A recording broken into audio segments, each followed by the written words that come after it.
আসে। আর বাকি আমাদের ঘর তুলবো সেও কিন্তু সব সময় জেলা পরিষদ ঝগড়া করতে আসে। আজ কিন্তু বাড়িতে সমস্ত কিছু ধরে গিয়েছে, তার বেলায় কিন্তু জেলা পরিষদ এখানে মুখও দেখেনি। পাড়ার লোককে ডাকছি বাঁচাও বাঁচাও, কেউ আর আসে না। এইচএসসি হাবিব মিডিয়া ও শেখালা টিভি, আমি শেখ হাবিব রয়েছি আপনাদের সঙ্গে। আমি এই মুহূর্তে বসে আছি চণ্ডীতলা 2 নম্বর ব্লক বেগমপুর হসপিটাল মাঠ। গতকাল ঠিক সন্ধ্যা 6:30 নাগাদ এই কাকিমা গিয়েছিল মানে বাক্সায় কোনো আত্মীয়ের বাড়ি। 7টা 10-15 মধ্যে এসে দেখে বাড়িটা একেবারে ধাউ ধাউ করে জ্বলছে।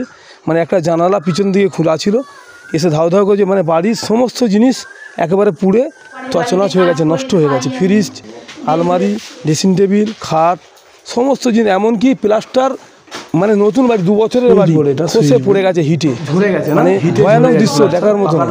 আমি এখন কাকিমার সঙ্গে কথা বলবো, কি বললেন মিডিয়ার মুখোমুখি তা আপনাদের দেখাবো। আরে কাকিমা, কি হয়েছে ঘটনাটি? আমি যাই 6:30 নাগাদ আমার বোনের বাড়িতে আমার বৌমাকে দিতে, এসে দেখি 7টা 20-25 এসে দেখি সমস্ত কিছু আমার ঘরে ধাউ ধাউ করে আগুন জ্বলছে। আমি তো সে পুরো বাড়িতে জল তোলা ছিল, 10-15 বালতি দিয়েছি, দেওয়ার পরে তারপর দেখছি নিভাতে পারছি না, বাধ্য হয়ে পাড়ার লোককে ডাকছি বাঁচাও বাঁচাও, কেউ আর আসে না। পাশের বাড়ি 2 জন আসলো, এসে তারা সহযোগিতা একটু করেছে, জল টল দিয়েছে, প্রচুর করেছে। তারপর মেয়েকে ফোন করেছে, মেয়ে আমাকে, আমি বলছি আমার সর্বনাশ হয়ে গেছে মা, পুড়ে গেছে সব ঘরদোর।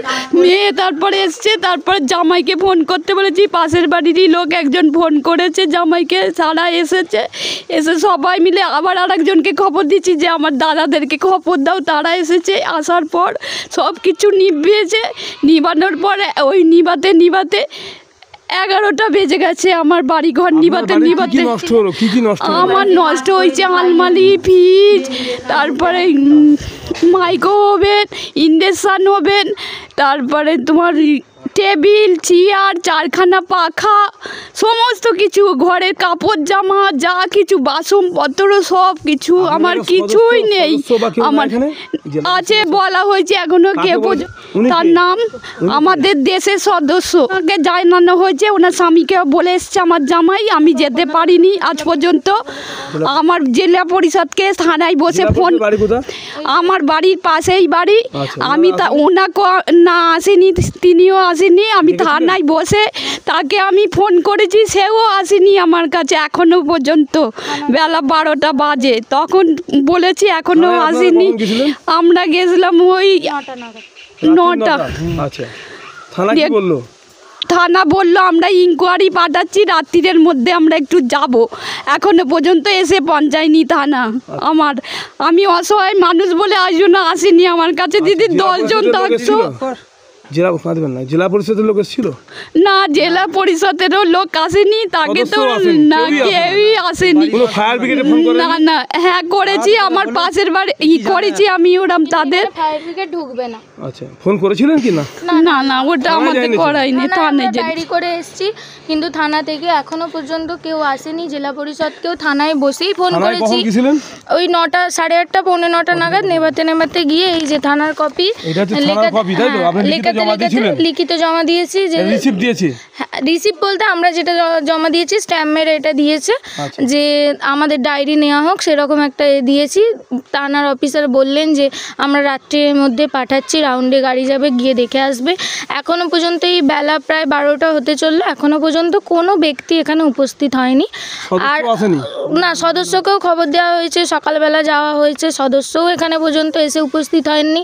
জেলা পরিষদ উনি আমাদের এখানে বাড়ি হচ্ছে, আজ এখানে আমাদের অলরেডি ঘর ছিল, মায়ের দরমার এখানে ঘর ছিল। আমার বাড়ি সেই হরিপাল। কালকে আমি দিদির বাড়ি এসেছিলাম খরসরের হাটতলায়, হঠাৎ করে মায়ের সাথে দেখা, মা 7টার সময় বেরিয়ে যান, তো কাজে যায় যেহেতু, আমি 7টার সময় ফোন করি যে মা তুমি বাড়িতে আছো না বেরিয়ে গেছো, জানার জন্য ফোন করি, তাহলে মায়ের সাথে দেখা করতে আসতাম। আমার হরিপাল বাড়ি, আমি হরিপালেই চলে যেতাম। কিন্তু ফোন করার পর মা খুব কাঁদছে যে আমার সব ধরে গেছে। সঙ্গে সঙ্গে মায়ের ফোন রেখে আমি গাড়িটা নিয়ে তাড়াতাড়ি করে আসি, এসে দেখি এই অবস্থা। তারপর গিয়ে সমস্ত কিছু নেভানো হয়, সবাই আসে, কিন্তু কোনো কেউ কিছুতেই আসে না। না, প্রশাসনিক লেভেলের লোক কেউই আসে না। কিন্তু এখানে আমার মা একটা দরমার ঘর ছিল অলরেডি, সেটা ভেঙে আমার মায়ের এখানে অলরেডি আজ থেকে 10 বছর, প্রায় 10 বছর হতে চললো। আমার মায়ের একটা মানে বাউন্ডারি করাই ছিল। আমার মা এখানে বাসিন্দা 23 বছর। তো যখন আমার মা ওই বাউন্ডারির ওপর দিয়ে একটু পাঁচিল তুলছে যে বাড়িটা ঘিরবো বা একটা ঘর করব বা একটা পঞ্চায়েতের কল যদি একটা সরানো যায়, তাও এখান থেকে জেলা পরিষদ কিন্তু বাধা দিতে আসে। আর বাকি আমাদের ঘর তুলবো, সেও কিন্তু সব সময় জেলা পরিষদ ঝগড়া করতে আসে। আজ কিন্তু বাড়িতে সমস্ত কিছু ধরে গিয়েছে, তার বেলায় কিন্তু জেলা পরিষদ এখানে মুখও দেখেনি।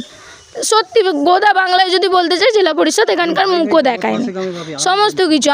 আমরা সেই কোথায় বাড়ি, সেই খরচা 8টার থেকে চলে এলাম, কিন্তু তিনি তো অবজেকশন, একটা আজ মিস্ত্রি লাগিয়ে দিয়ে তিনি কিন্তু ঝগড়া করতে চলে আসবে।